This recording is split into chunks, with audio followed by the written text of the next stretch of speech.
Hello and welcome to Choice Conversations. I'm your host, Chris Stefanik. Today I've got a returning guest joining me, Jeffrey Tucker. Jeffrey, he's the Director of Content for the Foundation for Economic Education. He's the Chief Liberty Officer at Liberty.me. He's a research fellow at the Acton Institute. He's been a speaker at Google. He's a regular contributor to Newsweek. He's written 5 wonderful books. Jeffrey, welcome back. Hey, it's good to be here. Thank you for having me. Oh, it's my pleasure. So I feel like we're a little late at this point, but it's the Brexit has been what's filling the news waves of late. Yeah, can you believe all the hysteria about this? I mean, it's actually intriguing to me how such a very simple and really seems to me, common sense idea that that a country should experience something approximating political independence is so cause such hysteria.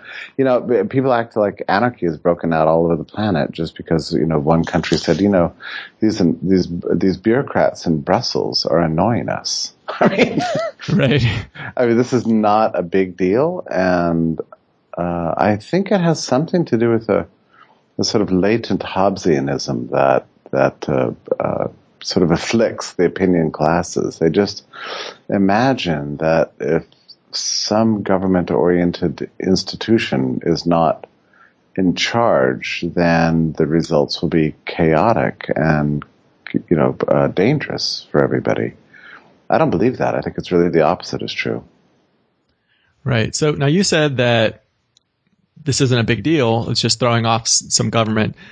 I kind of think it has the potential to be a really big deal, but not in a bad way. It could be, in a really good way that, hopefully this is really a move towards smaller government. I've always said that, being an anarchist, I believe that the smaller government is, the less centralized it is, the closer to the people it is, the more responsive it is to the people. So the best government is the smallest government. Of course, the smallest government of all is no government, but this at least is a move in the right direction. So do you think this could really be a big thing, or is it just we're just going to see just as much government, that void's going to be filled in by the British government? Well, there's a lot of things to say about this. I mean, one of the major problems, and there is one of the legitimate reasons to be concerned about the Brexit vote, and one of the reasons that even some friends of mine are very worried about it, is that some of the populist rhetoric surrounding the Brexit side had a racial element to it and a nationalist element to it, even a white supremacist element,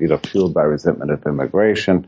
There's a nativistic component to it that feared globalization and free trade and a sort of atavistic spirit among some of the voters, and probably it was that group that put the vote over the top. That's very upsetting in some sense, but I've long since passed the belief that classical liberal ideals could somehow ever achieve a sort of a majority status in any country in the world. I don't believe that.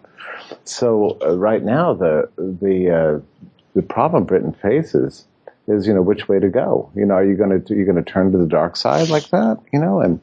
And push a kind of anti-immigrant, anti-trade perspective, or are you going to open up and continue to be part of Europe in an economic sense while being separate from Europe in a political sense? I mean, this is the trick, and I think what Brexit has done is actually incentivize moves towards liberalization, despite the possible intentions of many of the voters, because the fact is that in today's world, an autarkic ambition is a prescription for poverty. If you want to get by today, you've got to trade, you've got to open up, you've got to deal with people outside the borders. Sure. And that also, is also true for immigration. Also, one of the big motive forces for immigration in the world today is that the developed world desperately needs the talents and skills that are emerging from developing economies, actually. And so recruiting people in from outside is just essential to good business today. So I think these business realities will actually you give Britain a kick towards liberalization rather than the reverse. That's my prescription. So for this reason, I think some of these fears are really, unfounded, and I understand them. You know, Chris, a lot has changed politically over the last year with the rise of a kind of a nativist right-wing populist movement in Europe and the UK and the US. And I have to say it's taken me by surprise too. I didn't entirely understand just, the nature of this beast that would suddenly just, it was like the Loch Ness Monster. You're boating along and suddenly this big thing emerges from the depths of the sea. And you're like, what the hell is this? Right. So I understand people's alarm. I just don't think that it has much of a future. I don't think it's right to worry about it, but institutionally and structurally, from an economic point of view, we're so far down the path towards globalization and peer-to-peer technologies and digital commerce and all the rest of it that something like an embrace of an old style autarkic nationalism just seems beyond the pale. Yeah. Yeah, it was really interesting to me. When I first heard that Britain was going to exit, I was like, this is the greatest thing ever. I hope they all leave the EU. So you're thinking. Well, and yeah, I think you make a good point. I mean, it's really fun to see this actually work. And this is where I think your insight is good. Maybe it is of epic proportions. When you see one state leave, I mean, already we've seen, the New York Times yesterday ran a big article about, will Brexit inspire Texit, as they're calling it, the exit movement. Oh my God, that would be so great.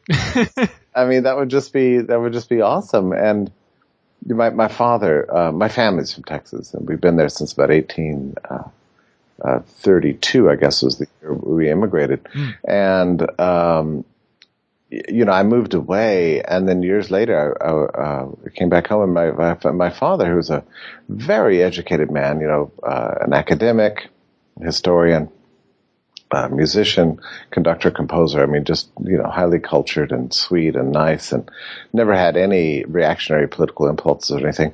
Turned out he was hanging around with all these Texas independence guys. Because he was persuaded that it has a good historical basis and that it would be good for Texas, and that kind of warmed me up to the cause a lot. And to this day, I'm very sympathetic to these groups. I mean, Sure. I think Texas should be an independent nation, and some people fearmonger about this. They say, "Oh well, if Texas left the United States, it would be taken over by Mexico," which is a funny. It's ridiculous, but yeah, I mean, it is ridiculous, and plus, I was joking around the office this morning. I said, "What's the worst that could happen? Texans would get free antibiotics. Would get antibiotics without a prescription." Yeah. Well, I've been saying, ever since I discovered liberty and gave up my statist ways, that the best thing that could happen in the United States would be for the states to secede from the federal government, and then the counties within the states then to secede from the states, then the towns within the counties to secede from the counties, and then the next step is the people secede from the towns, right? So again, that thing that I was saying earlier, the less centralized, the closer to the people, the smaller the government is, the more responsive it is to the people, the better it is. And just generally speaking, so when I heard that Britain was had this vote, this referendum, I got excited, and not even knowing that there was this nationalist, this fear of outgroups, fear of immigrants feel going on inside of it, just thinking from the smaller government and just how terrible of an organization the EU is, and I was really excited, but when Scotland had that vote recently, which unfortunately didn't go through, but and then I started looking into it deeper, and well, for a while I didn't even really look into it because all the early polls were saying, oh, it's not going to happen. And so I just didn't even waste my time. And I'm like, oh, that's kind of cool that they're even at least thinking about it. But yeah, it's not going to happen. They're not going to let it happen. And then lo and behold, the vote goes through. And I'm like, holy cow. So then I started reading up on it quick, trying to get in the know again. And And that's when I discovered all of this. I'm like, oh my gosh, this is really, it seems like, there's at least a strong vocal minority in the Leave campaign that seems very nationalistic, very racist, But at the same time, that doesn't mean that it's not a good thing. There were people making the argument that, well, if Hitler was alive, he would vote to leave, and I'm like, it's ridiculous. Well, that's like, I remember back when Ron Paul was running for president, Stormfront supported him. Yeah, this is a very interesting problem. I mean, the Trump movement faces this thing, and early on, David Duke endorsed him, and his response I thought was a good one, which is that just because somebody supports me doesn't mean I support them. I mean, it's a plain point, but it's a good one. So Sure.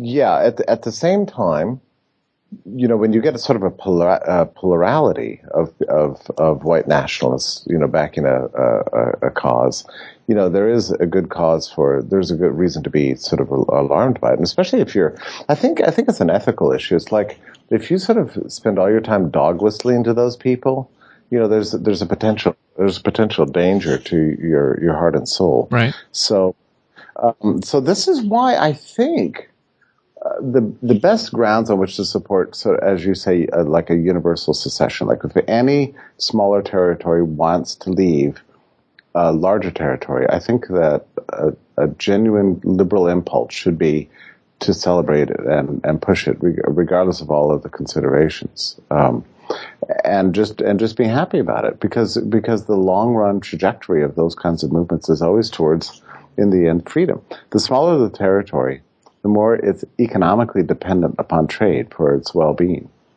Great point. Yeah. And also, if you have a world with ever smaller states, that reinforces, exit as a strategy for getting away. Oh, sure. Voting with your feet, it just becomes a lot more interesting. That's right.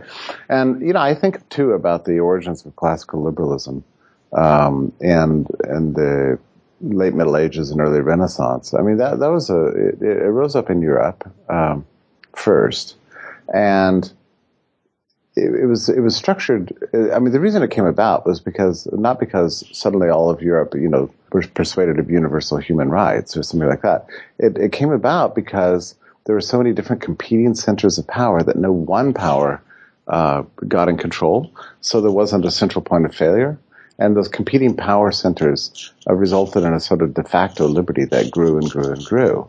And so I do think a precondition for, at least historically speaking, for the entrenchment of liberty is not so much as a sort of a universal ideological disposition towards it, but rather an institutional structure of highly competitive would-be power centers, none of which gain control. So small states, in other words, geographically confined small states is a good foundation for pushing liberalism forward. Do you remember? And it's interesting, your observation that Brexit could inspire lots of other people to want to do the same thing. And we're seeing, New Hampshire, toying around with independence movements, and it's true. I mean, you see this kind of stuff happen. It's really awesome. It's like you suddenly realize, oh my goodness, the world can change for the better. Right. Yeah. It opens up new possibilities. Why do we have 50 states? Did God hand those down in stone hat tablets? No, but we could have 500 states, or 5 states, any number is fine. And we saw this happen after 1989 and 1990. You remember the Soviet Union used to, dominate all of Eastern Europe and had this big empire that included Latvia and Lithuania and Georgia and all the rest of it. And then everything just like practically overnight. I mean, it was like in the blink of an eye, everything just like fell apart. Right. And secession became a new watchword, all over the continent, really. So the EU is in many ways kind of represented a reactionary movement against that very progressive movement of 1989 and 1990, and the EU has been trying to clamp down to restore and entrench a kind of a post-World War II planning system as against the sort of the rise of the secessionist movement that was sort of unleashed at the end of the Cold War.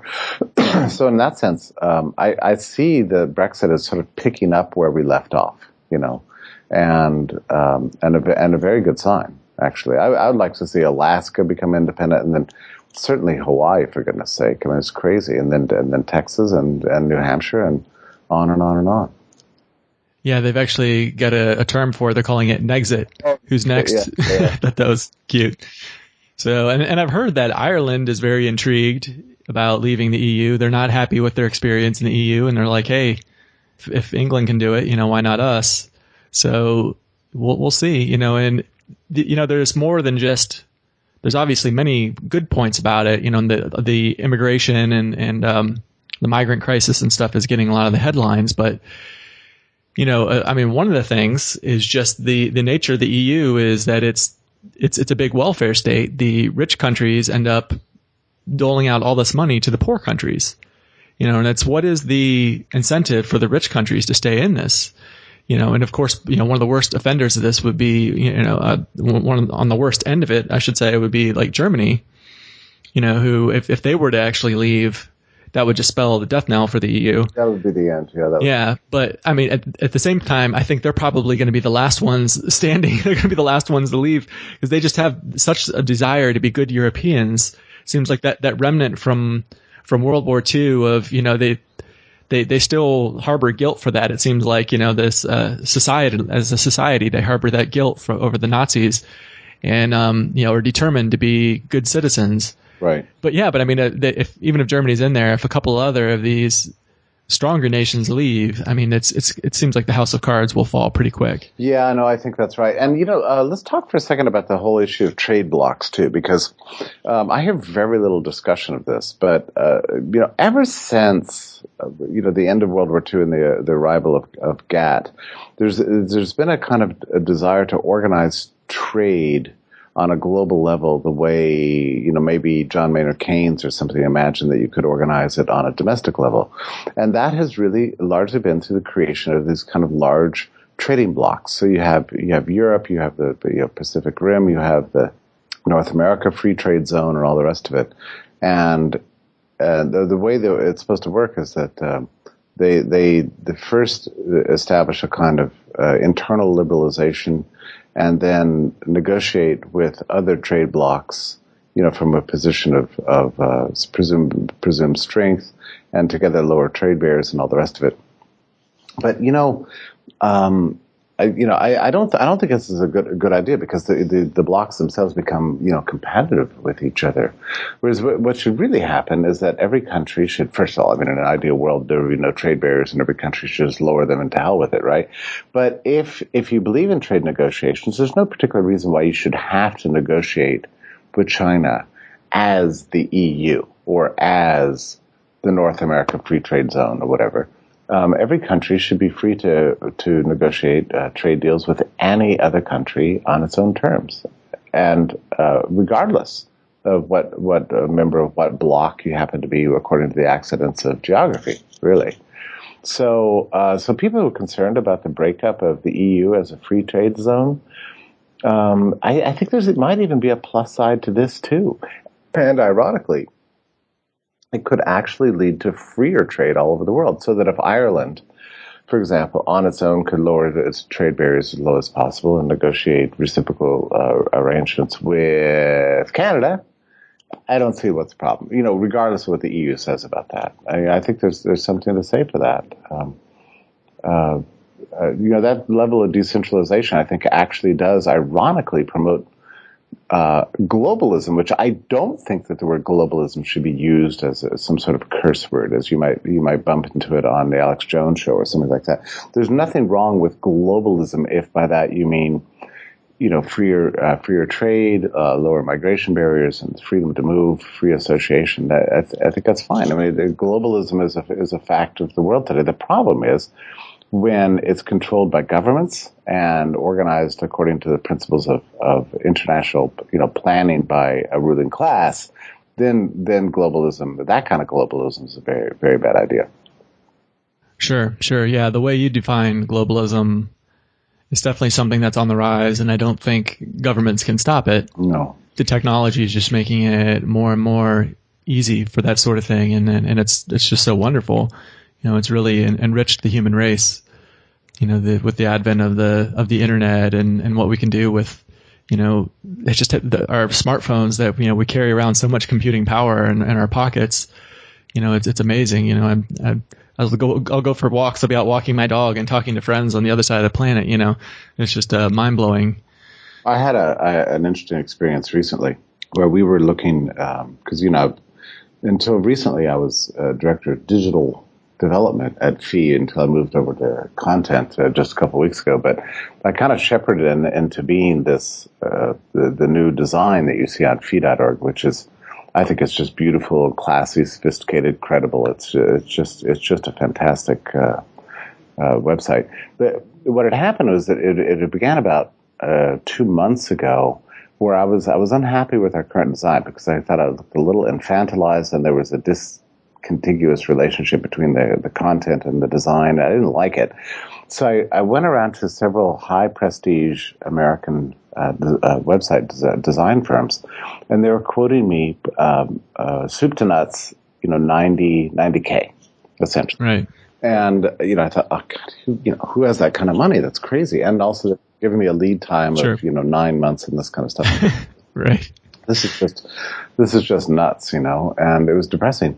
And then I thought, well, I don't know, let's see what happens. So I set a budget of $5,000, and my team went out onto a kind of a peer-to-peer platform for digital service work called Upwork, which is a kind of I think it was Odesk bought out some other company, I don't know, but anyway, they created Upwork, which is truly international. So if you do anything, you can make graphics, you do data entry, you can design websites, whatever the thing you would do, you can just put yourself out there as a possible contractor on Upwork. So we threw out the project onto Upwork with a $5,000 budget, and it was everything.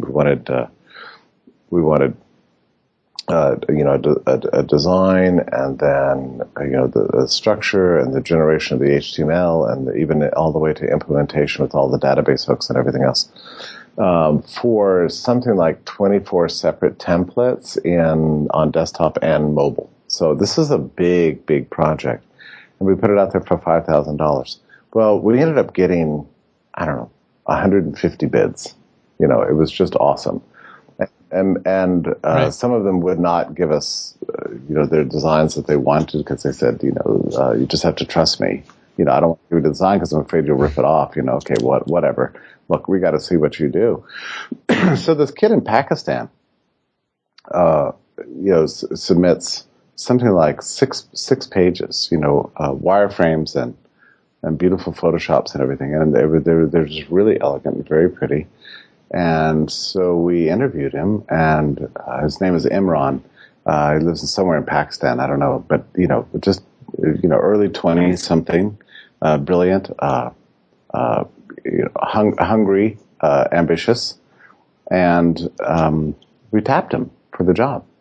And he got to work, and from the beginning of the project all the way to the end, maybe it was 8 weeks or something like that. And we spent $5,000 on it with the implementation. It's the smoothest website overhaul and reskinning I've ever seen, complete with a brand new style sheet. So everything about the old site is gone except for the content. And so everything you see is brand new, and courtesy of this kid who worked all the way to Ramadan in hot Pakistan, for basically, what it was like, 6% of the quote that I had received from an American firm. So now this was very interesting because all this is going on at the same time listening to Trump rail in his speeches against international trade. And I'm thinking, you know what, buddy? There's nothing you can do to stop this. I mean, this is all I did was open up a website and click. I've hired a kid from Pakistan. What's the Right, president of the United right, States yeah, going to say about that? I mean, what's he going to do? Get rid of Upwork? It's ridiculous. I mean, it would never happen. right. So yeah, globalization is a fact of reality, and I have to tell you, as a kind of a contractor and an entrepreneur in this area, I feel really, really like morally good about doing this. Somebody might say to me, "Yeah, but that's horrible. You denied some American firm, what would have otherwise been an 85." A $90,000 contract. Please. And my view is, well, we have donors to the Foundation for Economic Education. They want to see their money well spent, and it doesn't make any sense to spend, $10 on something when you could spend 5 cents on something, 50 cents on something. That's absurd. That's a misuse of funds, essentially. And in terms of helping this kid from Pakistan, I mean, it's awesome. I suppose if you were a sort of a lefty, who didn't understand or care anything about economics, you'd say, well, that's just sheer exploitation. Well, not according to this guy. This is the greatest thing that ever happened to him. Now he able to add Yeah. the Foundation for Economic Education, a 70-year-old prestige, think tank in the U.S., to his portfolio, and he goes from being nobody to being, an epic figure in that part of the world. I'm sure his next contracts are going to be, he's going to be able to add, a 0 or 2 to his fee. He's that good. And so, it's like, because of this sort of digital entrepreneurship, we're able to improve the lives of people around the world. And it just wasn't him. By the end, he had assembled his own web development team, operating out of Pakistan. That's the way you promote prosperity and liberty and empower human beings around the world. And that makes me feel good. It was a mutually beneficial relationship. We are awesome because of him, and he's awesome because of us. Right. Yeah. I mean, that's the great thing about the free market is you end up with win-win solutions. I had on Ralph Weber, the president of Metabid, to talk about his company, and Metabid. It sounds like a similar experience you had for web design, but instead it's for medical treatment. So you can go on Metabid and put in, I need this surgery performed, I need this medical treatment, whatever. And bids just start coming in. And they even have like a star ranking, from other users of Metabid that have used this, this practitioner or whatever before. And the bids will come in for some will be local, some will be 2 states over, some will be in India and Pakistan or whatever. And you look at it, and I mean, there's plenty of examples where somebody went to go get something performed, a procedure performed, or they were looking at $100,000, $150,000. In some cases, the insurance even covered it, and the insurance out of pocket after insurance was like $20,000. They put it on Metabid, and they'd be able to go to Thailand and get it done for $5,000 and get a nice vacation out of it. Wow. And that was like, I mean, it's crazy. It was even like, even things that were covered by insurance, you can end up finding a better price. And, by all accounts, the service was top notch. The procedures were, very successful. And other things too, you have more options besides just getting a cheaper cost. Your local practitioner, or the one that your insurance might be sending you to, says, well, we have to do it this way. Well, there might be, for any particular ailment, there might be, several different ways to treat that. And there's pros and cons to the different ones. And when you open it up, you can look at the different options you have available and pick which one would be the best solution for you, based on the pros and cons of the different treatments and the like. So some really interesting success stories of the free market if you look into Metabid and some of the things they've done. And it's just, it's really it brings joy to my heart, to read these stories and just see the times we're living in and what's available now, that was just impossible, not that long ago. Can you even imagine what the medical sector would look like if government just got out of it completely? I mean, I can't. I mean, the things you're describing things that exist despite the system, right? So what if we just rid of the system and unleash this level of entrepreneurship, across the entire medical profession? It would just be a beautiful thing to see. I mean, what you're describing is very interesting. It's like, given the deductibles that are required now by insurance, it's actually cheaper to go out on an international free market and pay a plane ticket, to go to Thailand than it is to get things done in your own local community. I mean, that's just absolutely extraordinary. And it's also sad. It saddens me because when you think about just the opportunities we're missing because of the planning state, because of Obamacare and everything essentially everything that's happened since World War II. It's just deeply tragic on one hand. On the other hand, it's so inspiring and wonderful to see entrepreneurs figuring a way around it. And how would you actually shut something like that down? I mean, you're going to forbid people from traveling to Thailand. You're going to try to shut down that website. I mean, in the end, to control people to the point that they're not taking advantage of these new digital innovations, you would really have to create a prison state, essentially. And even then, as we know from the experience of prisons, even prison states aren't prison states. I mean, sure. There's people sneaking cell phones in. There's drug markets within prisons. People figure out. That's the beautiful thing about humanity. We're so stubborn. We just somehow keep insisting on our rights to make choices and to associate and to have better lives for ourselves and act as if we are free. And there's no state in the world that's ultimately going to purge that impulse from the human heart and mind. Sure. Yeah. Now, while Brexit has me really excited, with the potential that, that more people could follow, with the potential that just the United Kingdom on its own, Great Britain on its own, what it could achieve now that it's thrown off these shackles, that excites me. This technology we're talking about really excites me. At the same time, I do have definitely some strong concerns going forward. We already talked about the fear of immigrants, the fear towards outgroups, the nationalism. One of the things that I thought was kind of disturbing is apparently the youth in Britain were overwhelmingly for remaining. And I think that also kind of added to the stigma that the Leave side was a bunch of racist old white men kind of pushing for it or whatever. But, I was thinking about that. I'm like, the youth were really for staying in the EU. What does that mean? What does that tell us for the future going forward? What about when those old white guys die off? What's going to happen? And apparently there's, this really huge push for a second referendum.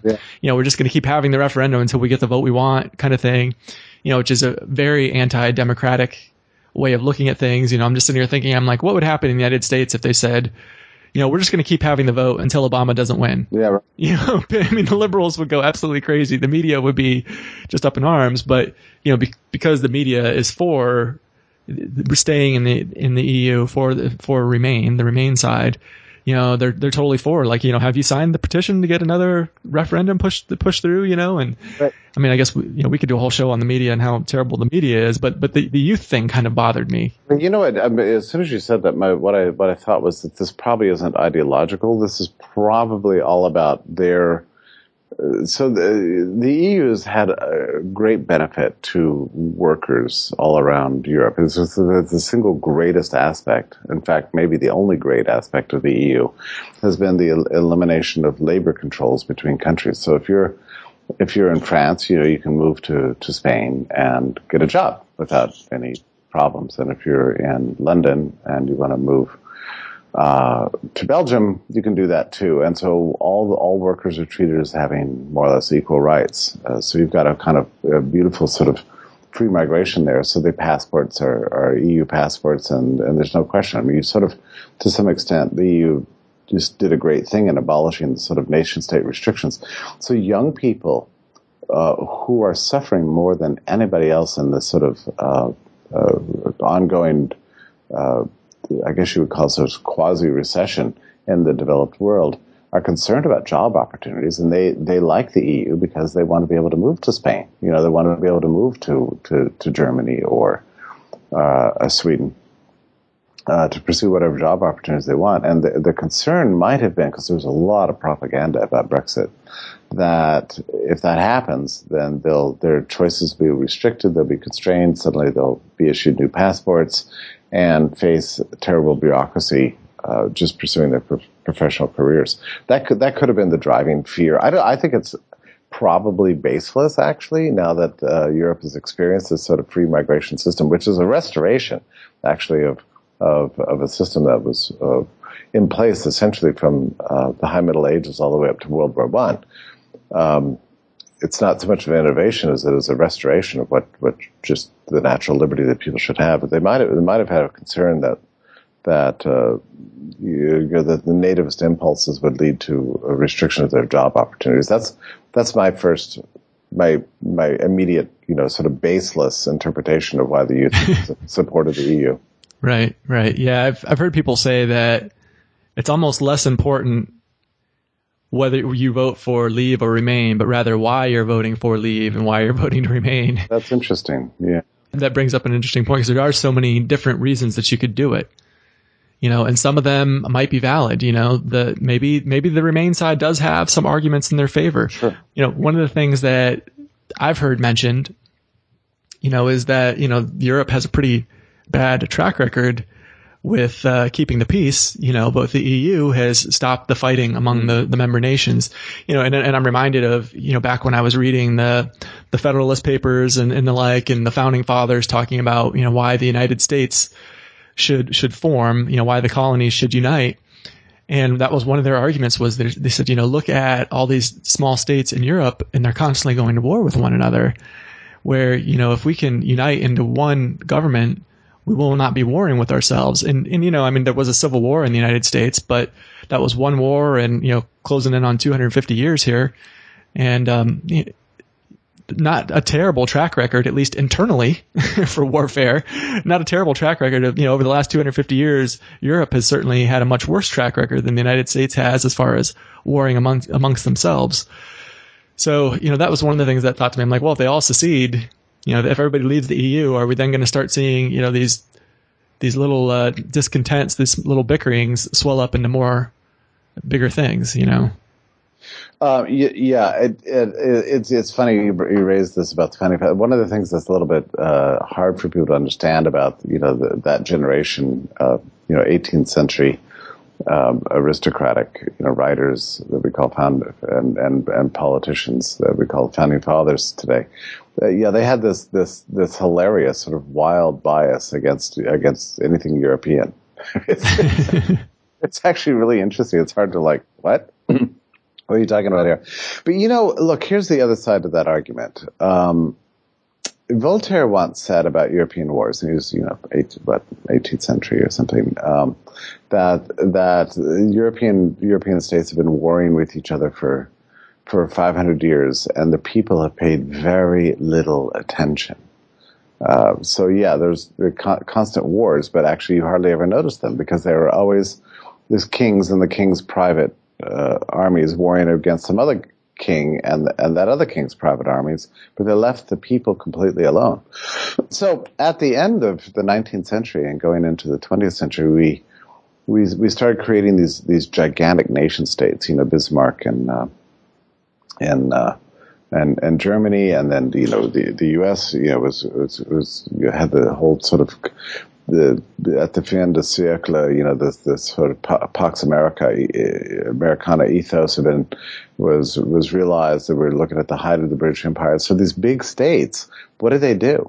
I mean, through a bureaucratic foul-up and a diplomatic missteps, created the world's first total war with World War I. Total in the sense that it wasn't just between states; it was between whole peoples. Universal draft, aerial bombings of cities, a true slaughter of the innocents, which I would just say it's a far worse situation than anything that was experienced during the War of the Roses. Right? Yeah, sure. So there's a sense in which, in the same sense that a duel is better than mass murder. I would say, wars between small states that leave people alone is probably better than world wars that lead to the holocausts of millions, like we saw in World War I and World War II. Sure. I mean, of course, we didn't have an EU, though, when we went to the World War. So does Britain leaving the EU lead us further away from World War III? Well, that is an interesting question. It might. It might. I would rather European states bicker between themselves than be united in some sort of wild frenzy against Russia or China, something like that. So, yeah, yeah, That's for yeah, sure. Boy, I do not want to see a war with yeah, right. Russia and China and anyone The other thing is for that that matter. there's something slightly creepy about the idea of political unity, because you can create all the bureaucracies in Brussels you want. You are not going to erase the eternal enmity between Italy and France, or between Germany and Spain. I mean, these are countries with deeply embedded characters, and a long litany of historical grievances, and that's just not going to be erased, but because you create a parliament and some random city somewhere, so the best way to work these things out is through trade and commerce, not through political centralization. I always think that, I mean, the EU was a very strange project, because sometimes people point to the sort of the liberal origins of the EU, and I think there's some validity to it, liberal in a good sense. There's an aspiration for Europe to be united like it once was, in trade and in peace, and having one money like it was under the gold standard, and so on. And I remember talking to Otto von Habsburg before his death some years ago, and he was I guess you could say the crown prince of the Habsburg Empire, and a good friend of Ludwig von Mises's. But he was just so much for the EU, you couldn't shake him of that opinion. You'd say, yeah, but look, it's a horrible bureaucracy, and they're trying to regulate everything from cheese to toasters, and it's ridiculous. And he'd say, look, that's a downside, but I think it's nothing compared to the upside of continent-wide liberalization. You just couldn't shake him from this opinion. And Otto von Habsburg was a good guy. I mean, he knew his stuff, and basically had a libertarian spirit about him. But he was pro EU, and the same was true for my old friend Gottfried Habler. He was an economist at the University of Berlin who moved to Harvard actually after the Nazis came to power, and was I would say kind of one of the last surviving Austrian economists of the Mises generation. And I used to visit with him in his later years. He'd invite me over to tea, and he just thought the EU was the greatest thing that ever happened, to Europe. And this guy was a good, hard classical liberal, a real free trader and stuff. So there was a generation that believed that, but I don't know. I think the whole thing was really misguided. I think this is like what they tried to do was implement what they considered to be a liberal order with a kind of a top-down solution.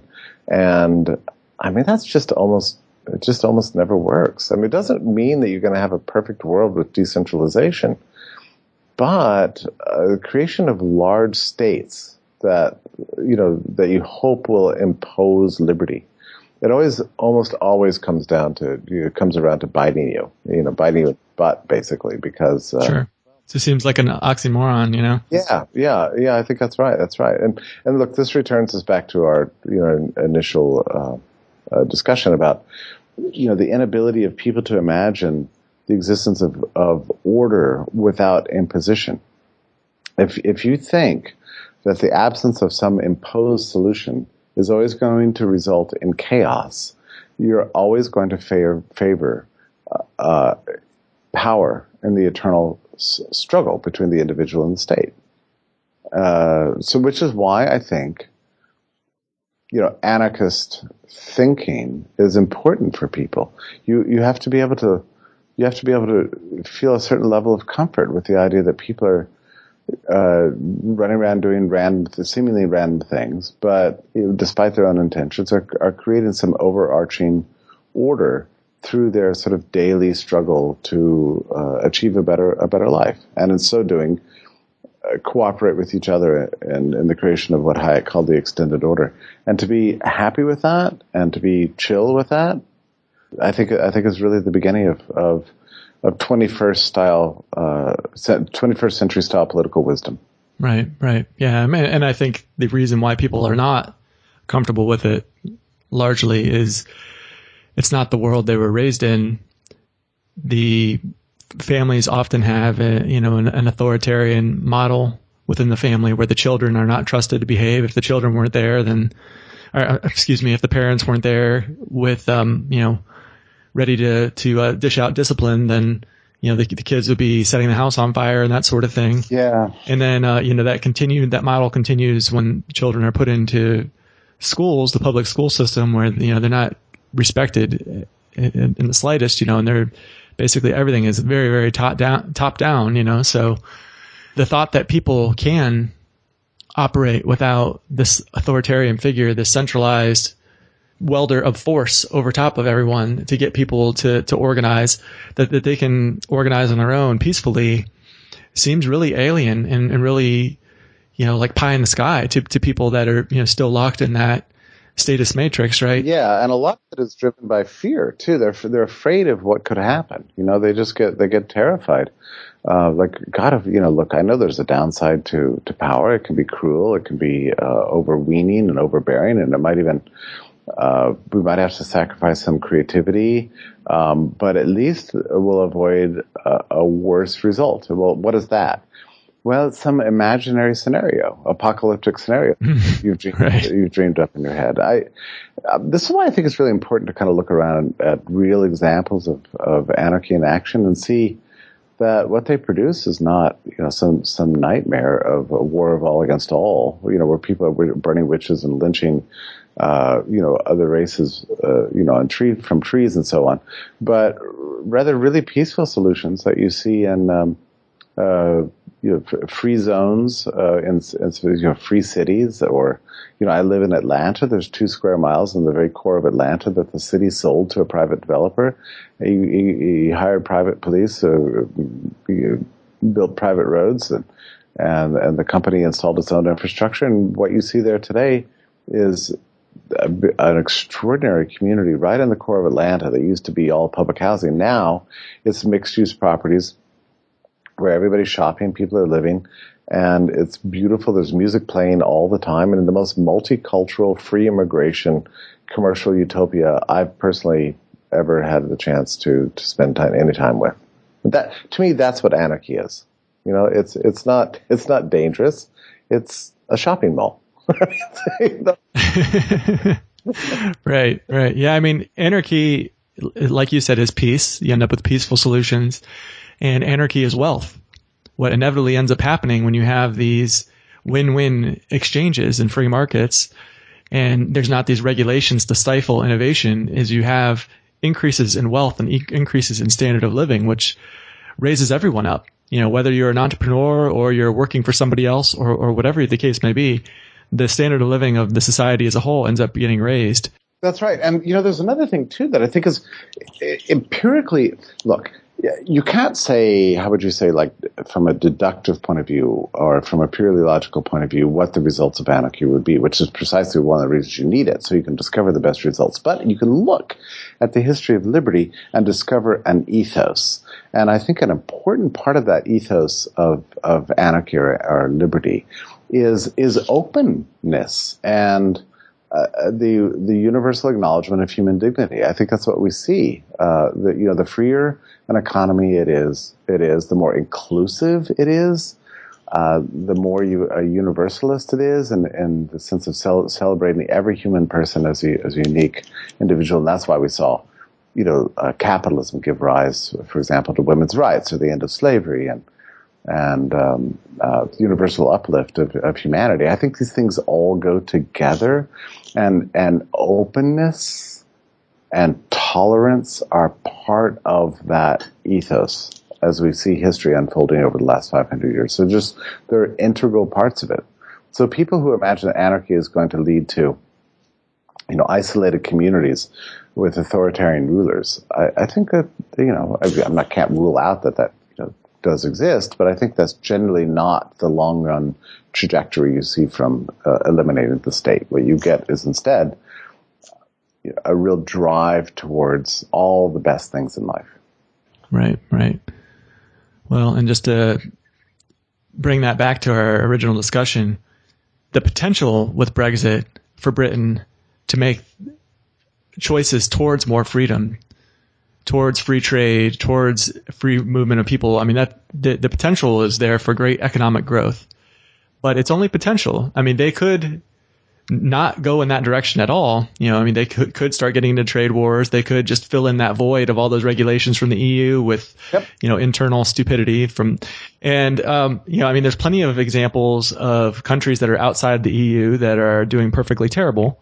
There are ones that have made wiser decisions, like Switzerland is doing quite well for itself. It's one of the, relative to the other countries in Europe, the ones that are in the EU, it has a pretty free economy. I mean, of course, Hong Kong is just wildly wealthy, and has one of the best examples of free markets and the like in the world.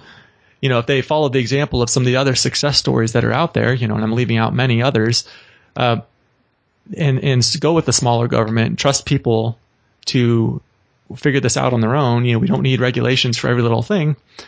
Then there's the potential for great economic growth and growth of freedom and the human spirit. But it's only potential. So I guess we'll have to wait and see what happens. And that it reminds me again of a person I heard say this, that, it's not so much whether you voted to leave or to remain, it's why you voted. Right. So what is Britain going to do now? And then who's going to follow in their footsteps? So it's really, really exciting, and it'll be really interesting to watch and see. And I'm going to remain hopeful. Now, the one thing I am glad to see is that, and this kind of surprised me, was that Cameron, resigned. I really would have never guessed that. I would have thought, he wouldn't have given up that spot regardless of what happened. But on one hand, I kind of have to hand it to the guy that he said, the people want to go in this direction. I'm not the man to take you there. I'm not a fan of him by any means, but I was glad to see him step down. Did you have any thoughts on that? I didn't, and not beyond what you said. I do appreciate the integrity that it takes to do that. Somehow, I don't think that would ever happen in the U.S. Right. But listen, right. Your point is right. Liberty always faces, at all times and all places, two main threats. One is called the left, and the other is called the right. What we offer is a kind of a third alternative to the prevailing political ideologies of our time. And we always have to be, it's funny because you take your eye off the left, and you're worried about the right, sure enough, the left's going to come and bite and take over. And then the reverse is also true. We always have to stay ever alert to these two forms of authoritarian rule that are threatening us, probably in perpetuity. But I really do think that liberty's never had a better chance than it has right now. It's always kind of on the rocks. It's never stable. It's never the majority. We'll never win a permanent victory. That's okay, as long as we have the technologies and to push our vision and the courage to be principled. I think we can make real progress. Right. Well, I don't think we can end the show on a better message than that.